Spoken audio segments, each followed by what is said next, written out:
Okay, I got three things to get through today, and normally when I have multiple topics to get through, I have trouble cramming them all in, and I just end up talking about one thing, but I'm going to do my best today. The first thing is Joe Biden's latest stimulus bill, his new infrastructure plan, which is just being touted by the media to the hilt. Everyone's very excited about it. We're finally going to rebuild our crumbling roads and bridges, which is something that every president promises.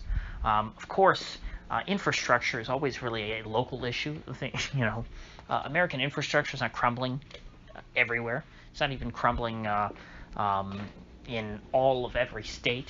Here in Florida, I can go to various different counties which have varying levels of good to bad infrastructure. Even within counties, it's very inconsistent.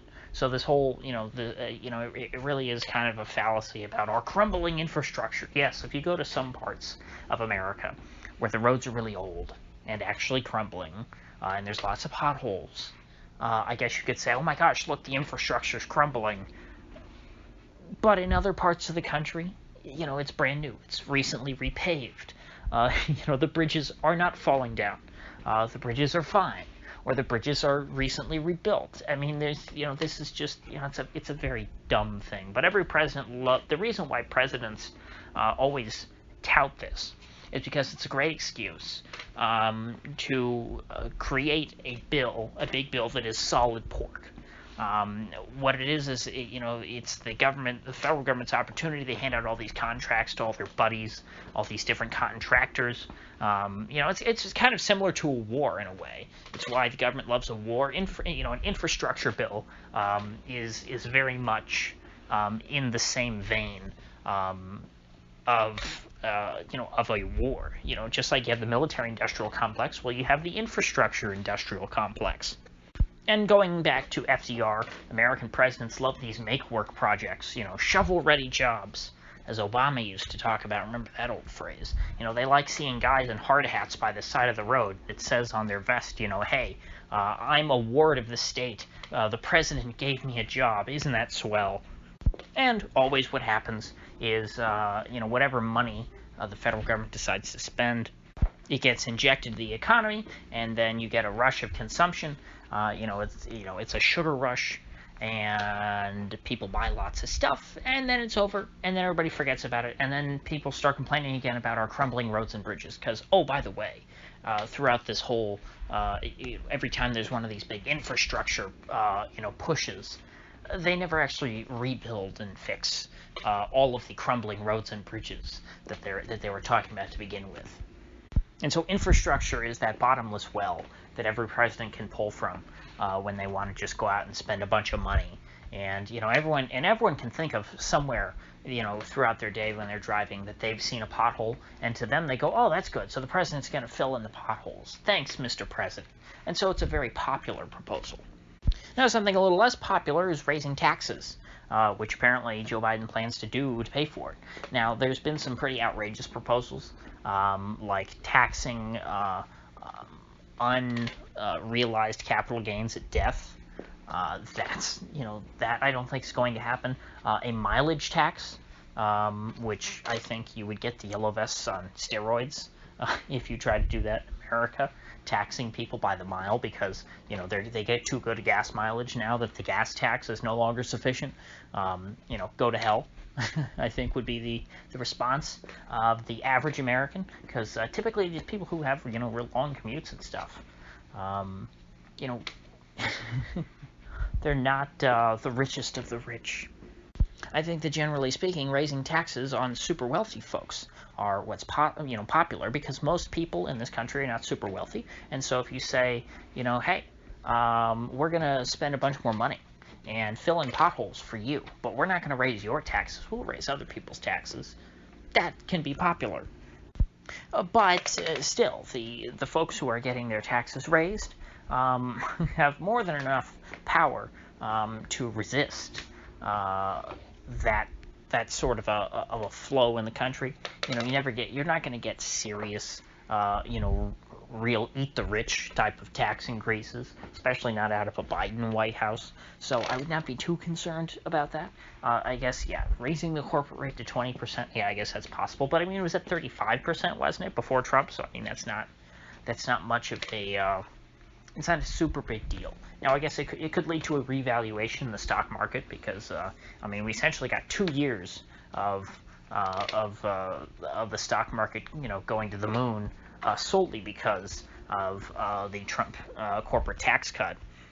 Because, by cutting a business's taxes, you increase their after-tax earnings, all else equal, and so therefore, if the company is earning a lot more money, then they have a much more undervalued, or the price to earnings ratio is going to be undervalued unless the price rises to get back to a normal P to E. And so in theory, if the corporate tax rate is raised and earnings for these companies fall as a result after tax, that should lead to a revaluation, based on typical price to earnings metrics. If their earnings fall, then their price must also fall. Well, it doesn't really seem to be an issue these days. Stock prices are not really connected to earnings in a real sense. The S&P 500 hit 4,000 today. Why? No real reason. Just 'cause. Now moving on to the second issue I wanted to discuss, and actually now I've forgotten the third. Darn. I knew I wasn't going to be able to make it through 3 topics. I warned you. Anyway, topic number 2, revisiting what I talked about yesterday, this whole GaetzGate, although I don't know if I really like that term, the Matt Gaetz' scandal about the whole underage sex trafficking op. Yesterday, what I was talking about was, his accusation that this was, that he was being blackmailed and, and blah, blah, blah. What, unbeknownst to me, while I was recording that, they released a story, Washington Examiner did, it was picked up by Daily Beast and other folks, a story in which they published some documents provided by the Gaetz family that seem to substantiate their accusations of blackmail. Now, I don't think that the people who were leaving nasty comments on yesterday's video or regular viewers, but, just in case any of them are still here, I was not saying that I thought that by saying that Matt Gaetz is telling the truth, doesn't mean necessarily that he had no inappropriate relations with, some 17-year-old. In fact, I think that his blackmail story is more believable if he did, in fact, have inappropriate relations with a 17-year-old, because that's kind of the MO of these intelligence folks, going all the way back to, I think, COINTELPRO and Roy Cohn and Jeffrey Epstein. You want to get powerful people, you want to catch them doing deviant sexual acts. And then you want to use that as leverage over them to get them to do what you want. And that sort of appears to be what was happening here. Now, what the documents seem to indicate is that this was not being done directly through the intelligence folks. You had an ex-Intel guy, Bob Kent, who was Air Force intelligence, working with this ex-federal prosecutor, Don McGee, or David McGee, again, according to these documents, to get the Gaetzes to give them $25 million to go and bail out Bob Levinson, or I guess rescue him from Iran. And Bob Levinson was was an ex-FBI guy who I guess was working as a CIA spy in Iran, which, I don't know, I guess sending a Jewish CIA guy to Iran, I feel like that would stand out a lot. So maybe, wasn't so smart. Maybe they should have picked, like, I don't know, a Persian guy to go over there and be their spy. But anyway, if there's an ounce of truth to anything... Oh, by the way, Bob Mueller apparently approached Oleg Deripaska back when he was the director of the FBI and also asked him for $25 million to assist in rescuing Bob Levinson. And so I see one or two possibilities here. One, Matt Gaetz has thought up some kind of really weird fan fiction and has gone to great lengths to come up with a very interesting story to try and distract from his scandal, which, you could say, oh, he just took that 25 million number from that old story about Mueller and Deripaska, and he, put that here. That's where he got the $25 million number from. Or you could say, well, that's validation that he's telling the truth here, because they needed 25 million back then, and I think they actually got it from Deripaska, to pull off this heist, and they failed, and now they're going to try and do it again. But I mean, the odd thing was that the letter. Now, again, this might have been trying to mislead the Gaetzes. It was saying, you can't, the U.S. government can't know about this, because the last time we tried to rescue Levinson, the U.S. government foiled it, and that was in 2018, I think it was, under Trump. But apparently they're afraid that they will still try and foil it, so I guess it wasn't a Trump thing. It wasn't Trump trying to get Levinson killed. It was somebody within probably within the intelligence community. And so why is that then? Why is it that Bob Kent and this David McGee guy have to go in secret and try and extort the Gaetz family for $25 million to go and try and rescue Bob Levinson? There's a lot of this doesn't make sense. Why couldn't they find the money elsewhere? Is there really nobody who would want to help this guy? This is a pretty famous case from what I understand. And so I find this interesting. I think this is a very interesting story because it does, fit into a pattern of behavior for the intelligence community. It is, in their nature to go and try and use sexual blackmail to get politicians and other powerful people to do their bidding. And of course, if they were doing it to Gaetz, they're doing it to plenty of other people. Because I assure you, there's plenty of members of Congress who are sexually compromised in some way. But again, I need to give the disclaimer. I don't know that Matt Gaetz even did anything wrong. He hasn't even been charged with anything, let alone convicted of anything. There's no girl who's come forward and said Matt Gaetz had a relationship with me when I was 17 and less than 18. In fact, Gaetz is he did last night, or was it last night? Was that it? Or no, it was the day before, maybe. Yeah, it was the day before. He said there is no 17-year-old. But he also, was kind of coy in the way he was saying, well, I never was on a plane with a 17-year-old, and the flight records will show, I was a little iffy on whether he was saying this person didn't exist at all. He only said that once, and it didn't seem like the strongest denial possible.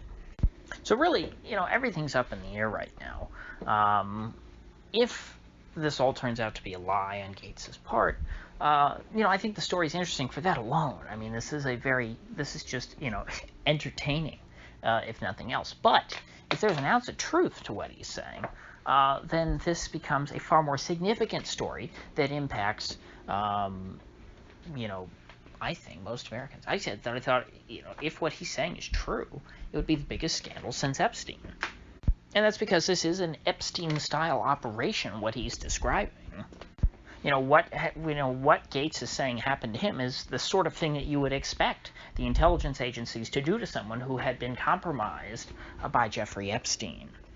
Remember, the kinds of girls Epstein kept, he didn't keep like small children at his island to be abused. He kept teenage girls. Girls who, if he brought powerful men there, to have a little fun, those men could think to themselves, oh, these girls are probably 18. That's, Jeff has some, they didn't necessarily have to know that they were underage. But, of course, once the deed is done, then they're guilty of, having sexual relations with underage girls. And then they're beholden to Epstein and, of course, Epstein's handlers, whoever they might be. And we're being told, at least this is, totally unsubstantiated as of yet.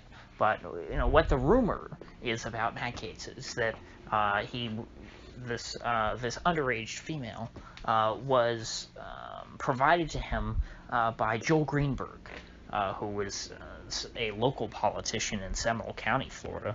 I don't know how important he is. Who knows? He could have been an Epstein type of guy, who was trying to collect dirt on powerful people. I don't know if this Greenberg guy, maybe he had other powerful friends, people more powerful than Matt Gaetz, perhaps, or maybe he was a low-level, compromat collector who was, just sort of going after low to mid-tier guys. And so, the sexual blackmail angle of this applies whether or not Matt Gaetz is actually guilty of doing any of this stuff. And again, as someone who is very unpopular within his own party, who has established a reputation of, being against the machine on a lot of issues, I would think that he would be a major target for this kind of blackmail because they would want to rein him in. And so I'm going to, root for him continuing, again, even if this stuff's totally true, the allegations against him, which, again, have not really been fully fleshed out. But let's just say that he's a bad guy, okay? I hope he takes as many other bad guys down with him, because there's lots of other bad guys in Congress and other positions of power throughout the country who would also be, who are, I'm sure, at this very moment being extorted in the same way that they tried to extort Matt Gaetz. So that's all I have to say on that for now. I wanted to get in and talk about those additional details about Levinson and whatnot. And so I think I'll end things there for today.